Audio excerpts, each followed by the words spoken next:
Hi, I'm Derek, and this is DC to Daylight, where we explore the world of electronics in DC audio frequencies up into RF and the visible and invisible spectrum of light. In the last episode, we took a look at Ohm's Law. In this episode, we're going to use Ohm's Law to create a standalone current source so you can use it in conjunction with your DMM and make 4-wire resistance measurements. Now, we're going to be doing that with an LM317 voltage regulator in a current regulating configuration. But you've seen the thumbnail, you're in the future, you know what it's going to look like. I haven't actually built it yet, so we've got a lot to do, so let's get started.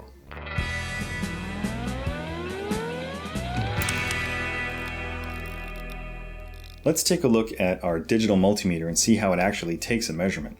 So it has an internal current source that forces a known current through the test leads in the device under test.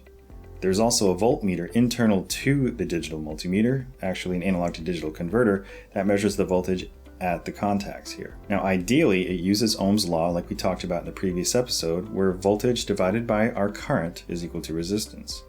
So if we measure 10 millivolts across these terminals, and we divide the known current that we're forcing through it, 10 millivolts divided by 10 milliamps, that's equal to about 1 ohm. And that's fine for large value resistors, but stuff under like 10 ohms, we start to see errors in the test setup creep in, okay? And that can influence our measurement and actually produce an incorrect value.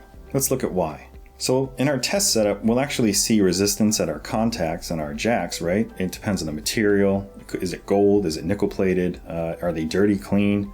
How much surface contact is it making? So we'll see resistance there that's unpredictable.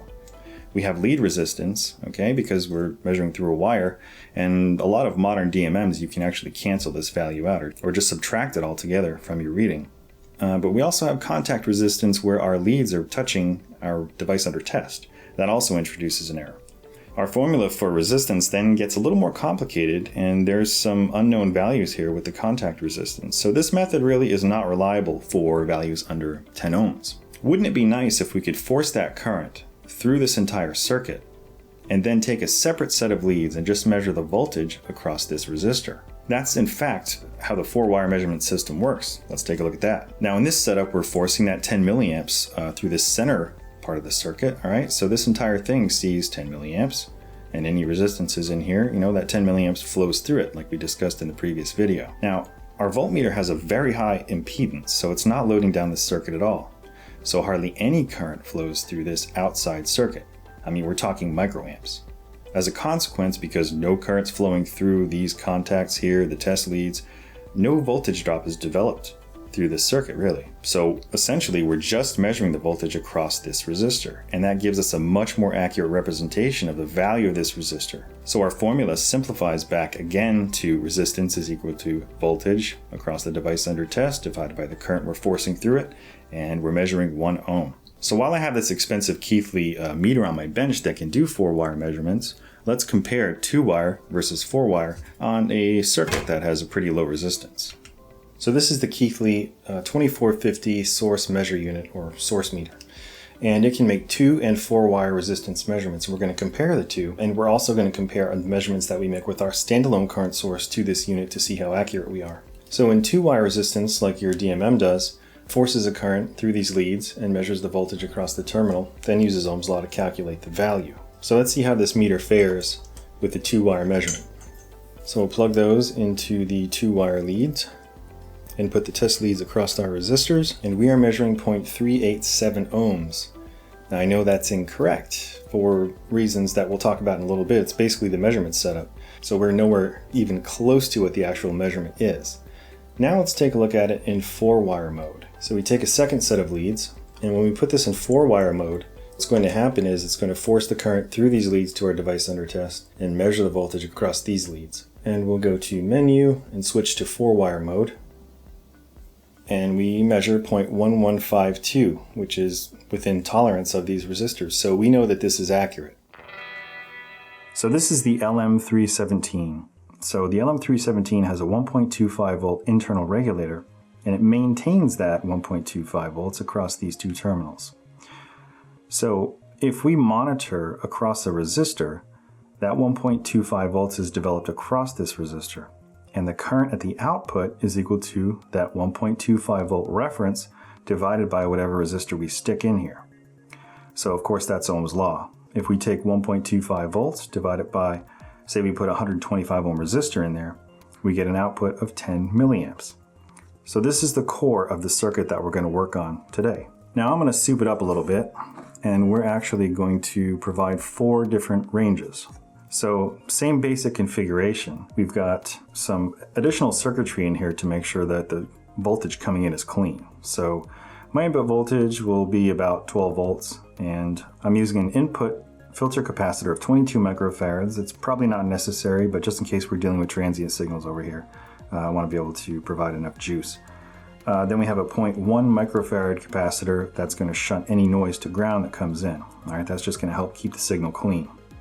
And we've got a diode here. I'm using a Schottky diode, but you could use any rectifier diode like a 1N4000 series as a reverse polarity protection. So if I accidentally swap the input terminals to this, which will happen, if it's reverse polarity, this diode will not be biased and it won't function at all. So that's just another layer of protection. So the LM317, like we said, is going to monitor the output over here, okay? And we can switch in different resistor values. Let's look at the fixed values first. So like we previously calculated, 125 ohms will give us 10 milliamps out. This is using Ohm's law, of course, where current is equal to voltage divided by resistance.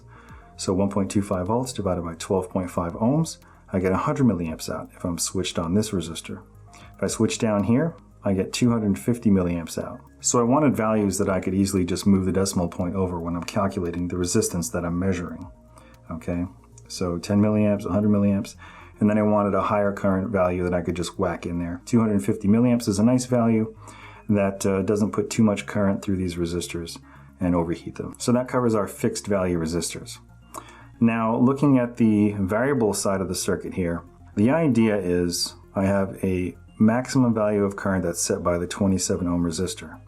And if my wiper is all the way to the left, both resistors are in series. So I actually have 2,270 ohms, okay, which gives me a low value. I think it's like a few milliamps for the LM317. And if I put the wiper all the way to the other side, this resistor is essentially shorted out. So my current becomes 1.25 volts divided by 27 ohms, which is 46 milliamps. So I have whatever the low range of this LM317 is. I think it's 2 or 3 milliamps up to 46 milliamps. And then I have 10, 100, and 250 milliamps. So how do we go from this to a prototype board? Because you have the tools after following this video to make your own circuit however you want to. So prototypes are generally pretty scary looking. And this one is no exception. So I bought some sheet metal, and this is what happens to sheet metal when you leave it in Florida. It's a little crusty, but we'll clean that up and paint it. So I've got my 4-position switch here. I've got my potentiometer that's mounted to the same shaft. It's actually a dual shaft potentiometer / switch here. And then I've got my output terminals. We're going to do what's called Manhattan style, okay? So the way this works is you have your bare circuit board, okay? And if you want to isolate components one from the other and create little solder islands, what you can do is I've got a bowl of these pieces of FR4 circuit board material that I've cut into squares. And basically all you have to do is put down a little glob of glue wherever you want it, plop it down, and position it, let it dry. And because this is a double-sided circuit board, this little square, one side is not connected to the other. There's actually FR4 fiberglass material between the two sides. So they are electrically insulated from each other. So you can mount components to them, solder jumper wires between them, and it's a really fast way to prototype a circuit. You can see I've already got my 0.1 microfarad capacitor here. I got my 22 microfarad capacitor that goes from my positive island over here to my ground plane over here. Here's my Schottky diode that gives us reverse polarity protection. Input terminal to the LM317, output terminal, okay? That's going to go to our switches and our potentiometer. And the adjust pin, which is going to connect to this main bar here, that monitors the voltage across the resistors. So that's the basic layout of this thing. So let's go ahead and solder this thing together. We'll assemble it, test it, and then I'll paint it, make it look pretty.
So on the right hand side is the current that we are forcing through the device under test. Plug those in, and we're measuring on the left side, sensing the voltage across the device.